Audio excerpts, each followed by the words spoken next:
और चलिए अब आपको सीधे लिए चलते हैं बीएसपी अध्यक्ष मायावती की प्रेस कॉन्फ्रेंस में। पार्टियों के लिए भी ये वोट की राजनीति व स्वार्थ आदि हो सकते हैं, किंतु बीएसपी के लिए वे आत्मा के समान हैं। वे हमारे दिल और दिमाग में रचे बसे हैं। बीएसपी वैसे भी बीजेपी की तरह राम नाम जपना, जनता को ठगना जैसी ये घिनौनी राजनीति कभी नहीं करती है। ये पूरा देश जानता है। इसके साथ ही बीएसपी एक राजनीतिक पार्टी से पहले यह उनका एक सामाजिक परिवर्तन व आर्थिक मुक्ति का मूवमेंट भी है। इसलिए बीएसपी का जन्म भी बाबा साहब डॉक्टर भीमराव अंबेडकर के जन्मदिन पर उनके अधूरे पड़े उस कारवां को मंजिल तक पहुंचाने के लिए किया गया है, जिसे पहले जातिवादी मानसिकता के तहत चलकर यहाँ कांग्रेस पार्टी एंड कंपनी के लोगों ने लगभग 30 वर्षों तक इसे भटकाए रखा था और अब बीजेपी भी इसे भटकाए हुए है।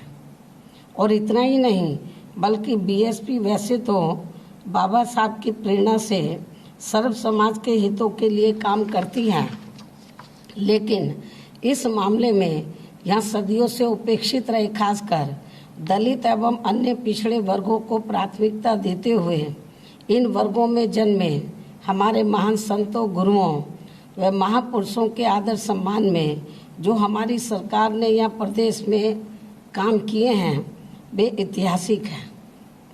अर्थात बीजेपी भी कांग्रेस पार्टी की तरह या नकली अम्बेडकरवादी बनने की कोशिश ना करे, ऐसी मेरी इनको सलाह भी है। लेकिन इसके साथ ही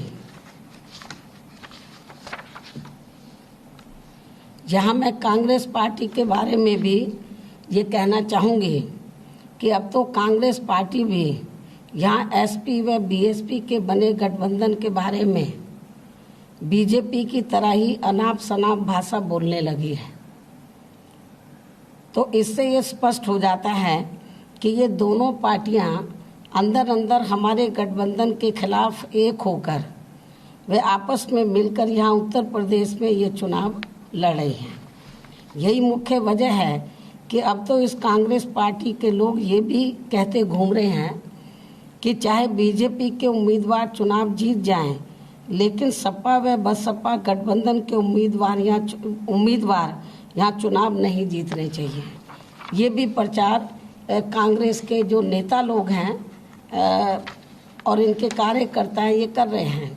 इस प्रकार अपनी इसी जातिवादी व द्वेष की मानसिकता के तहत चलकर ही इस पार्टी ने यहाँ ज़्यादातर सीटों पर बीजेपी को फायदा पहुँचाने के लिए ही अपने उम्मीदवार भी खड़े किए हैं।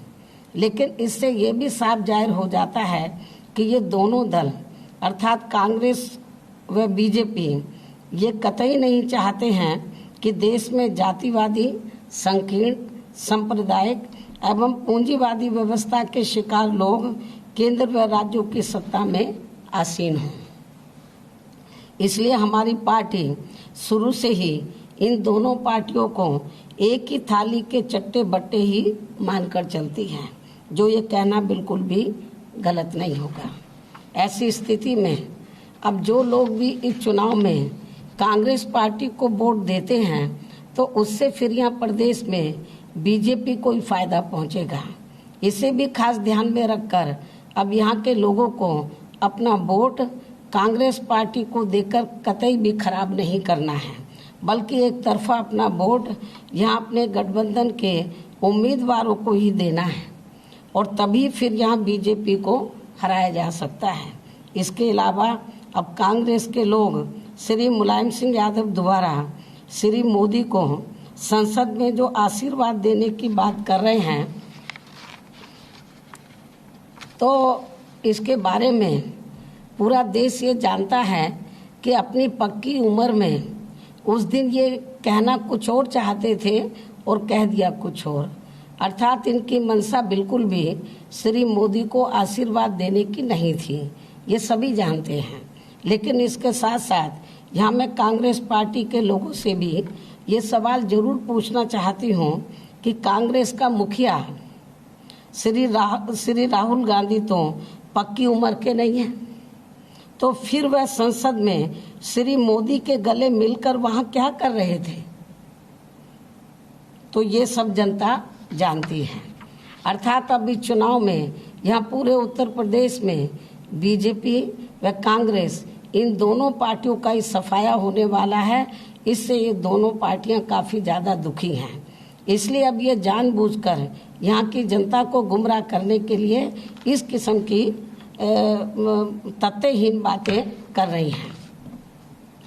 इसके अलावा मैं ये भी कहना चाहती हूँ कि पीएम श्री नरेंद्र मोदी पिछले 5 वर्षों तक पाकिस्तान के खिलाफ खामोश बने रहे और अब चुनाव के समय में सारी बहादुरी दिखाने का प्रयास कर रहे हैं, ताकि अपनी सरकार की घोर विफलताओं पर से, अपनी सरकार की घोर कमियों व विफलताओं पर से लोगों का ध्यान बांटा जा सके।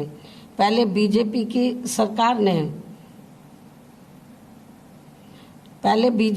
सरकार ने मसूद अजहर को मेहमान बनाकर जेल से ही नहीं बल्कि विदेश ले जाकर छोड़ा और अब चुनाव के समय में उसी के नाम पर वोट बटोरने की कोशिश की जा रही है, जो अति निंदनीय है। धन्यवाद।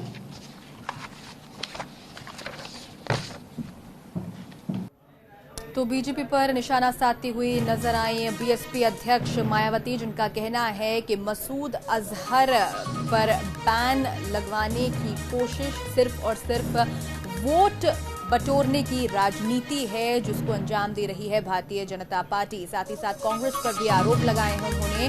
उत्तर प्रदेश से कांग्रेस और बीजेपी का सफाया होगा, ये बात कही है। साथ ही साथ कहा है कि कांग्रेस और बीजेपी की दोनों की सोच एक जैसी ही है, जबकि बीएसपी सर्व समाज के लिए काम करती है। कांग्रेस और बीजेपी दोनों मिले हुए हैं, ये आरोप भी बीएसपी अध्यक्ष ने लगाया है और कहा है कि नकली अंबेडकरवादी नीतियां हैं भारतीय जनता पार्टी और कांग्रेस की। बीजेपी की नीतियां हीन और संकीर्ण हैं, ये आरोप भी बीएसपी अध्यक्ष ने लगाया है और कहा है, लोगों से अपील की है कि कांग्रेस को वोट देकर अपना वोट खराब ना करें।